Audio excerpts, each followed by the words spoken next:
आगे की हनुमान जी की कथा सुनिए।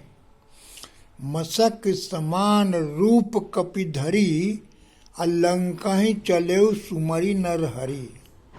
लोग यहाँ प्रश्न ये उठाते हैं कि जब हनुमान जी मच्छर के जैसा सूक्ष्म देह धारण कर लंका नगरी के भीतर प्रवेश किए, तब उस समय प्रभु राम के द्वारा अपनी पहचान बताने के लिए दी गई मुद्रिका जो हनुमान जी को दी गई थी, वह हनुमान जी ने कहाँ रखी।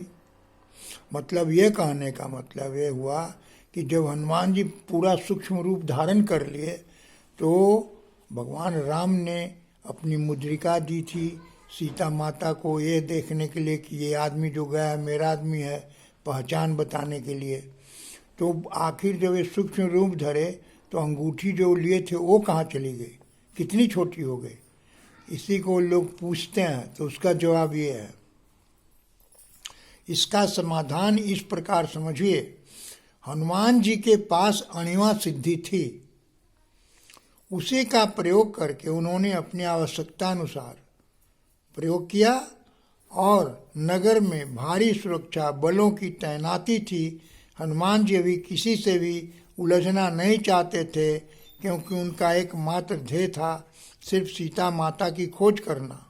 अगर वह लड़ाई झगड़ा या किसी और बवाल में फंस जाते तो लक्ष्य की पूर्ति में बाधा होती, शोरगुल मच जाता और काम अधूरा रह जाता। इसीलिए उन्होंने अणिमा सिद्धि का प्रयोग किया। इस सिद्धि में साधक अन्य लोगों को अति लघु रूप में दिखाई पड़ता है, लेकिन शरीर उतना ही बड़ा रहता है।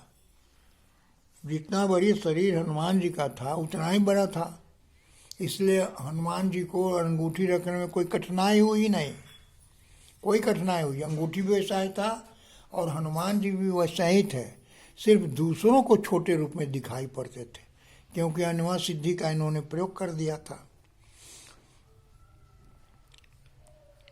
शरीर छोटा नहीं हो जाता है, सिर्फ दूसरों को छोटा दिखाई पड़ता है। यथा अंगूठी कहाँ रखी गई थी का प्रश्न स्वयं ही हल हो जाता है। भौतिक शरीर कभी छोटा अथवा बड़ा नहीं हो सकता है, सिद्धियों के बल से उसे छोटा या बड़ा दिखा दिया जाता है। भौतिक शरीर न छोटा होता है न बड़ा होता है, सिद्धियों के कारण उसको दूसरे लोग जो देखते हैं उनको छोटा या बड़ा दिखाई पड़ता है। दिखाई पड़ने का जहाँ तक सवाल है, इसका उत्तर इस प्रकार समझा जा सकता है कि सूर्य पृथ्वी से कई हजार अधिक बड़ा है, लेकिन वह पृथ्वी लोक से बहुत छोटा दिखाई पड़ता है। इसी प्रकार अणिमा सिद्धि के प्रभाव के कारण मनुष्य अपने ही आकार में रहता है, लेकिन दूसरे उसे बहुत मुश्किल से देख पाते हैं। हनुमान जी अपने अति लघु रूप में छिपते छिपाते लंका के भीतर प्रवेश करने के लिए आगे बढ़ ही रहे थे कि एक अत्यंत चतुर लंका के मुख्य प्रवेश द्वार की रक्षिका लंकिनी नाम की निशाचरी ने हनुमान जी को अति लघु रूप में भी द्वार में प्रवेश करने के यत्न में उन्हें देख लिया और उन्हें प्रवेश करने से टोका और रोका, टोका भी और रोका भी। लंकनी ने उन्हें देख लिया, जब हनुमान जी बहुत अति लघु रूप में थे तब भी लंकनी ने उन्हें पहचान लिया और देख लिया और उन्हें प्रवेश करने से रोका और टोका। हनुमान जी विस्मित हो उठे कि उनके अति लघु रूप को भी स्त्री जाति की लंकनी ने देख लिया और मार्ग रोक कर खड़ी हो गई। लंकनी के रहते हनुमान जी का लंका में प्रवेश असंभव था। लंकनी ने हनुमान जी का रास्ता रोककर उन्हें अनेक दुर्वचन कहे, उन्हें शठ और चोर कहा। हनुमान जी फिर भी स्त्री जानकर उस पर क्रोधित नहीं हुए।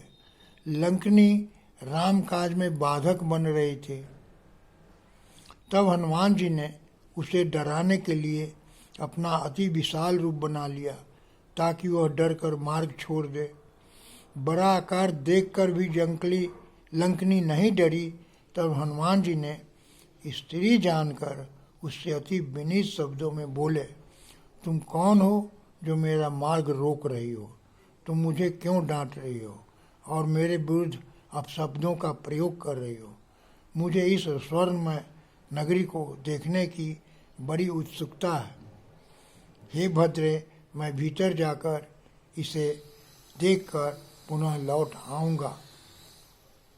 वाल्मीकि रामायण में भी लिखा है कि दृष्ट्वा पुरीमिमां भद्रे पुनर्यास्ये यथागतम। हनुमान जी ने लंकनी के विरुद्ध एक भी अपशब्द नहीं कहा। स्त्री जात की थी इसलिए उसका बहुत इज्जत किया, बहुत उसको मर्यादित ढंग से उससे बात किए, लेकिन ये नहीं मान रही थी। उस स्त्री को मर्यादा को रखते हुए उन्होंने उससे एक भी अपशब्द न कहा, न उसको कुछ बोला। सिर्फ भीतर जाने के लिए अनुरोध करते रहे। न ही उनके अनुरोध को स्वीकार किया लंकनी ने, बल्कि क्रोधित होकर हनुमान जी को खाने के लिए दौड़ी। तब स्त्री समझकर हनुमान जी ने लंकनी को हल्की से एक मुठका मारी। लंकनी मुठका के एक ही प्रहार से ढनमनाकर एक ओर लुढ़क गई और उसके मुख से रुधिर निकल पड़ा। लंकनी बहुत घबरा गई और अपने को संभालते हुए उठकर खड़ी हो गई और हनुमान जी के सामने हाथ जोड़कर खड़ी हो गई और उनकी स्तुति करने लगी। हनुमान जी के बल का अंदाज लगाते हुए लंकनी समझ गई कि अब राक्षसों के विनाश का समय अति निकट आ गया है, क्योंकि लंकनी का चोट खाकर गिर पड़ना साधारण सी बात नहीं थी। अतएव लंकनी हनुमान जी के मार्ग से हट गई और उन्हें लंकापुरी देखने के लिए भीतर सुगमता पूर्वक प्रवेश करने के लिए आज्ञा दे दी। गोस्वामी जी ने लिखा है कि लंकनी ने हनुमान जी को कहा, प्रवीश नगर की जय सब काजा, हृदय राखी कौशलपुर राजा।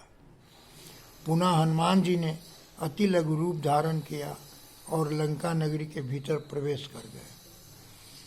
लंकनी जानती थी कि लंका में लघु रूप धारण किए हनुमान जी को मेरे अतिरिक्त अन्य कोई भी व्यक्ति नहीं देख पाएगा, इसीलिए उसने हनुमान जी को भगवान राम का नाम स्मरण कर नगर के भीतर बेधड़क प्रवेश करने की बात कही। रात्रि का समय था, फिर भी दुर्ग रक्षों की भारी सेना भीतर लंका नगरी की सुरक्षा में पूर्ण रूप से तैनात थे। गोस्वामी जी ने लिखा है कि हनुमान जी जहाँ जहाँ गए देखा उन्होंने, मंदिर मंदिर प्रतिकर शोधा, देखे जहता अगणित जोधा। आज मैं अपनी कथानक को ही समाप्त करता हूँ, फिर अगले दिन आगे बढ़ेंगे। सियावर रामचंद्र की जय।